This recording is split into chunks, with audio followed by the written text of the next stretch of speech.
Copper prices have continued to rise on the international market from between $6,000 and $7,000 in the last 2 years to now trading at $8,000. The increase in copper prices is being driven by the growing investment in electric copper wire and cable, building copper wire and tube, coupled with the relaxing of COVID-19 restrictions in some parts of the world, among other factors. Goldman Sachs International, an American banking and financial services company, has since projected a further rise in copper prices to about $10,000 a ton by 2022. As one of the major copper exporting countries, Zambia should be expected to benefit from this development. However, a local economist, Yusuf Dodia, has played down this assertion, stating that the country does not stand to benefit more from this development. Now, generally, we should be celebrating that the high copper prices will be good for our country.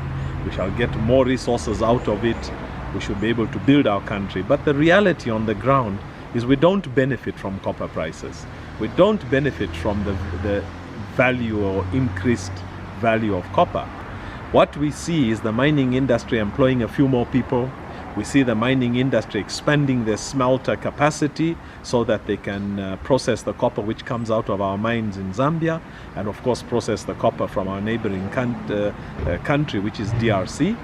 But we don't see that copper mining export earnings coming into our country.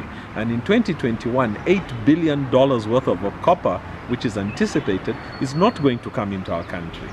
Very little of it is going to come into our country just to pay the wages of the workers, to pay some few mining suppliers, and also to pay the mineral royalty taxes. Mr. Dodia recommends a mechanism that would see mining firms internalize their profits before going on with their businesses elsewhere. Maybe this is a wake-up call for Zambia, that with heavy, good copper prices, we should be able to put in place a law that compels all exporters, not just in the mining industry, but any exporter who is exporting from Zambia, to bring their export earnings into Zambia before it goes anywhere else.